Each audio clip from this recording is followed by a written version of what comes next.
On va passer maintenant à la partie presque finale de cet event. J'invite Pierre Desmontais, qui est le municipal des énergies, également député au Grand Conseil vaudois. Merci aux experts. Soyez donc à disposition à la sortie encore pour les questions. Donc, Monsieur Desmontais, qui est le municipal des énergies, je vous laisse la parole. Avec le micro, s'il vous plaît. Merci beaucoup. Il me revient de terminer, je vais faire ça relativement rapidement parce qu'effectivement la partie questions-réponses a débordé un peu, ce qui est une excellente chose parce qu'évidemment elle est beaucoup plus intéressante que tout ce que je pourrais vous raconter de plus. Mais on va commencer avec ça d'une certaine manière. La commune a décidé de faire un gros effort en ce qui concerne le développement durable, puis on se marre pourvu que ça dure.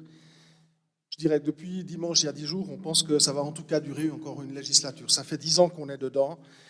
Ça fait 10 ans qu'on est dedans en ville d'Yverdon et c'est effectivement une politique que nous menons, je dirais, de manière relativement déterminée, même s'il se fait évidemment avec les moyens du bord qui ne sont pas forcément extrêmement extensibles. J'avais envie de terminer sur 2 axes. Effectivement, le premier axe, c'est un axe politique.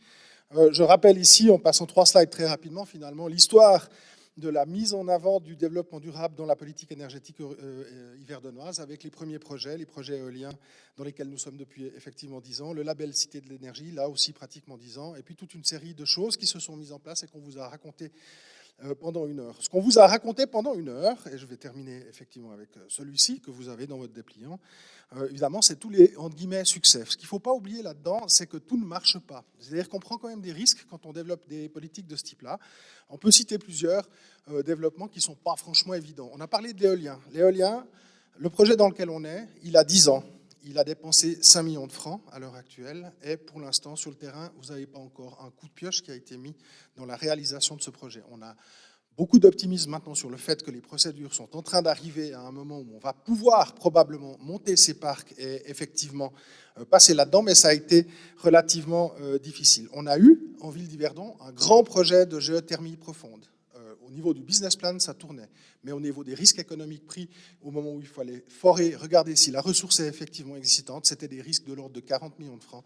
C'est insupportable pour une commune comme la nôtre. Et donc, on n'a pas pu avancer sur son nord. On a parlé du lac tout à l'heure. C'est tout à fait juste. On a pensé à la basse enthalpie du lac. Sauf que, comme on est dans le mauvais bout du lac, celui qui est extrêmement plat, eh bien, il fallait poser 3 à 4 km de tuyaux pour avoir le différentiel de température qui nous aurait permis d'avoir la ressource. Et donc, c'est du coup techniquement faisable, économiquement, évidemment, le kilowattheure est trop cher. Parce que tout ce qu'on fait dans le développement durable, il y a quand même une réalité économique qu'on doit suivre, c'est-à-dire qu'on ne peut pas arriver avec un kilowattheure à 50 ou à 70 centimes au prix, parce que ce ne sera pas économique et parce qu'on ne pourra pas le vendre. On va pouvoir avoir des injonctions si on est proportionné dans les prix qu'on va avoir. Et donc, tout n'est pas forcément évident. Et puis, il y a une deuxième incertitude. Évidemment, on a une politique de développement durable. Mais derrière, on a aussi une autre injonction politique qui est celle de la libéralisation totale des marchés de l'énergie. Et au jour d'aujourd'hui, on comprend bien, de manière intuitive, qu'on peut bien effectivement développer toute une série d'énergies dont on sait qu'elles sont plus chères économiquement, mais qu'ils font du bien à l'environnement. Mais on se rend bien compte que c'est évidemment complètement contrebalancé par le fait que si on autorise le client final à aller acheter de l'électricité sale allemande ou du gaz de schiste sale polonais dans le même temps, eh bien on va avoir un énorme problème. Eh bien cette contradiction-là, à l'heure actuelle, elle n'est pas encore résolue. On peut penser que le législateur va tenter de la résoudre d'une manière ou d'une autre, mais pour l'instant, on a une double injonction. Le développement durable, oui, c'est plus cher, mais il faut le faire quand même. En même temps, on va vous permettre d'aller acheter l'énergie que vous voulez au prix que vous voulez. Et tant pis, entre guillemets, pour les questions d'écologie. Et tout ça nous place dans un cadre qui est quand même un cadre d'incertitude, et donc on doit prendre des risques, histoire pour pouvoir avancer.